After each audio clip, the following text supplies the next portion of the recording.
Hi guys, Patrick here with goldkilns.us.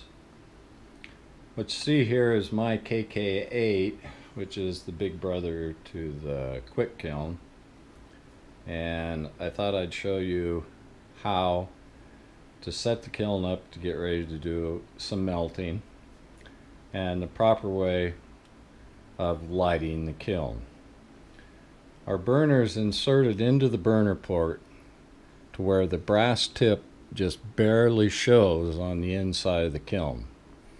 Once you see that, you back it up about 1/4 of an inch so that the end of the brass burner is inside of the insulation approximately 1/4 of an inch. The way the burner works is that when you turn the propane on, the propane rushing through the tube draws atmosphere in these holes, travels through the tube, and combusts on the inside of the kiln when the velocity of the gases slow down. When I first light the burner, it's going to kind of pop and snap and make a chortling noise. And then once the combustion is taking place in the kiln, it's going to just sound like a jet. That's what you want. You also don't want the tip of your burner exposed to the circular flames in there, because what it'll do is it'll overheat the burner, and it's just not a good situation. When the burner is operating properly, it will get hot about to here, which is discolored, but back here you can actually touch it. It remains at room temperature because of the propane and the atmosphere going through it. We have our pyrometer inside, and it's exposed approximately 1/2 of an inch. And what the pyrometer does is the pyrometer is measuring the temperature of the flame. So immediately the pyrometer registers the temperature of the flame, and there's a little bit of a lag time to let the kiln warm up to that temperature, but it's not very much. So at any rate, we'll go ahead and try and light this. There's 2 ways to light it. You can take a long-handled barbecue propane lighter and reach down inside here, make sure you got a glove on, and turn your gas on and light it that way. But I like to light it on the outside here. And what I do is I take my Bic lighter, I'll hold my Bic lighter here, and I'll open the valve up, and it's going to kind of pop and make a chortling noise. And what I do is I open up the gas until it creates enough velocity for it to travel through the burner and only combust on the inside. Once I light it, it's a little bit noisy until I get the lid on, but once I get the lid on, I'll go ahead and show you what's going on. So let's give this a shot here. I'll light my lighter, put it here, and I'll turn the gas on.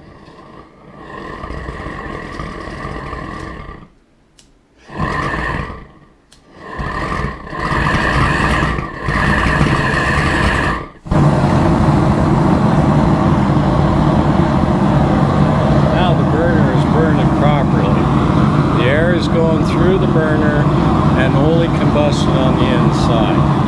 So I'm going to turn the burner down to where it's just barely functioning, still functioning properly. We're going to put the body of the kiln on.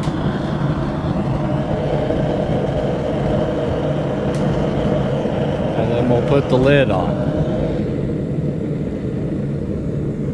Now, what's going on is just exactly like I said.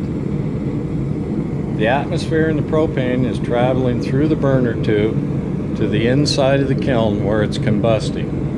And now this is what I call an idle position. It's just burning nice and slow.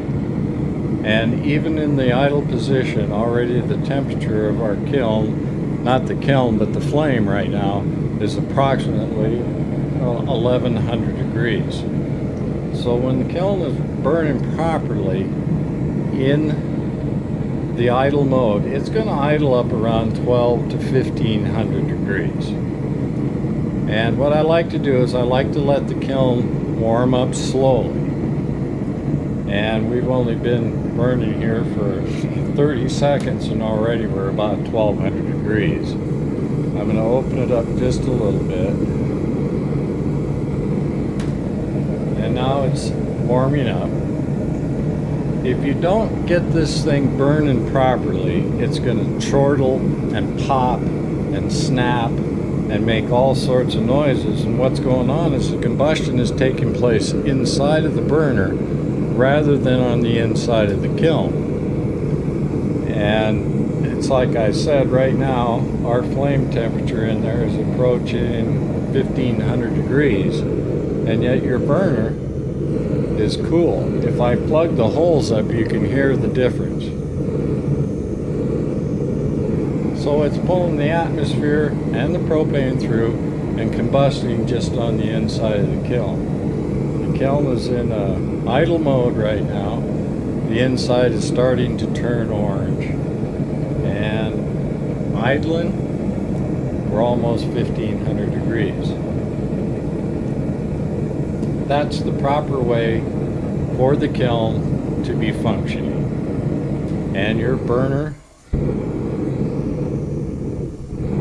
remains cool. So we're inside the garage right now, and inside the garage is not the place to do a demo. When the sun goes down a little bit, I'm going to wheel it out in front when we get down to the dusk a little bit, and then we'll go ahead and we'll melt some silver and pour some silver. So there's your kiln sitting there in the idle mode. Your temperature on your pyrometer is 1500 degrees. You have a flame coming out of the top of the kiln, approximately 4 inches tall right now. Your burner is cool, it's not even hot. And that's the proper method and the proper idle mode of your kiln.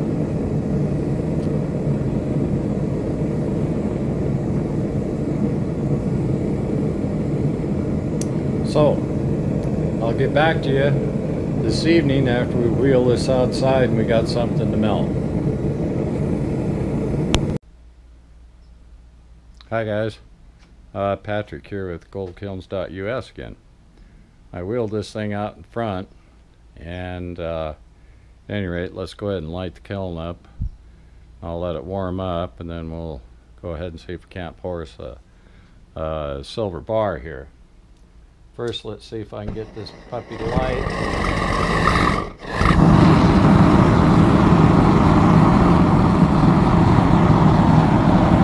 Okay, we're lit. I'll put the body and the lid on.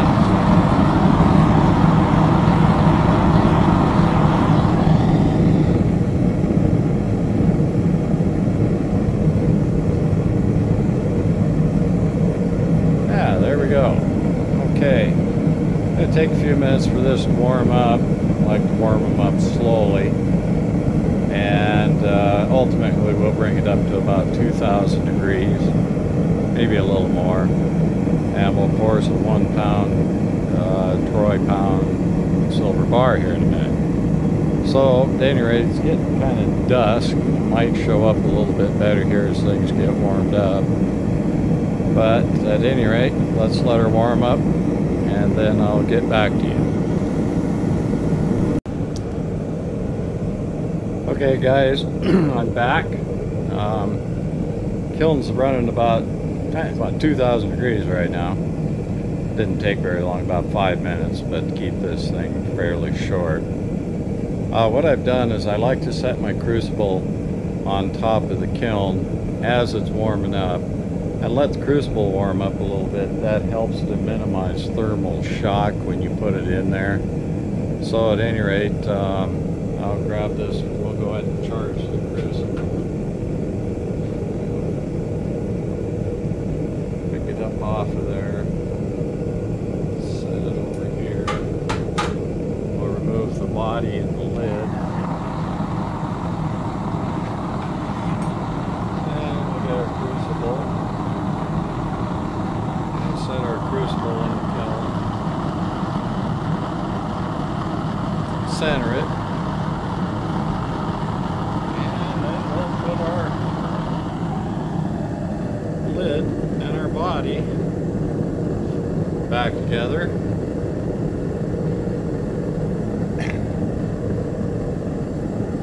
And we'll go ahead and wait for it to warm up again. It dropped a couple of 100 degrees when you put that cold crucible in there, and when you take the lid off and then put it back together. So I'm going to go ahead and turn the burner up just a little bit.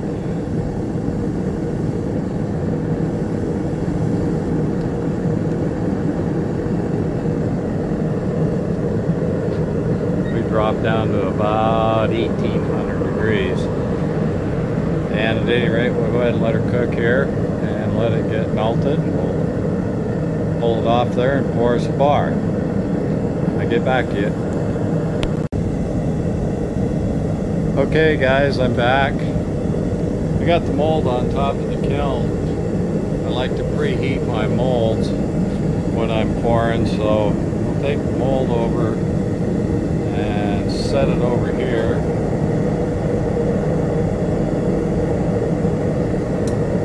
And then we'll take the body off.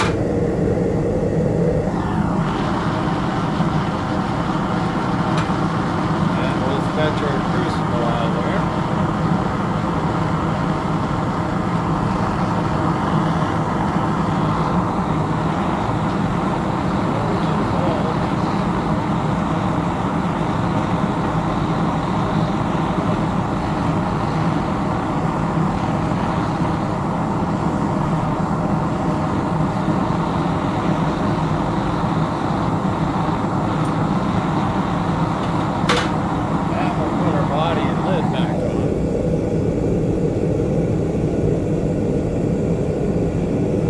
Go ahead and turn the burner down, let this thing cool down slow.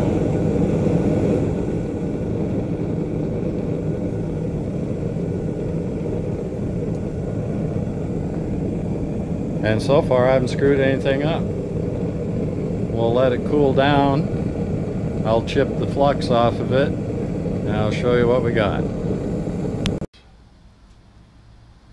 Okay guys, we're back. I think it's cooled off a little bit. Probably still plenty hot, but let's go ahead and see if we can pop it out of the mold. Yeah. Popped right out of the mold. We'll set that right there. And I'll take and see if we can get that flux off of it. It's still pretty hot.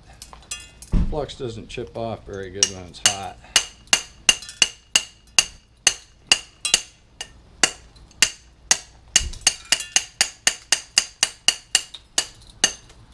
Chips off a lot better when it's cool.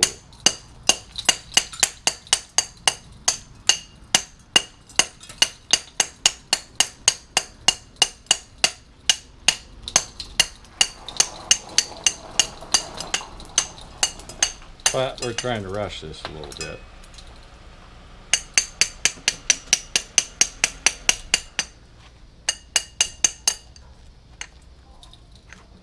So I'd like to let it cool off a little more before I get too carried away, but at any rate, there's the results. 1 pound troy ounce silver bar. And I'll run it underneath some cool water, and that'll knock a lot of that flux off of it. And then I'll put it in vinegar overnight, and that'll dissolve the rest of it. But there you go, KK8. Thanks for watching.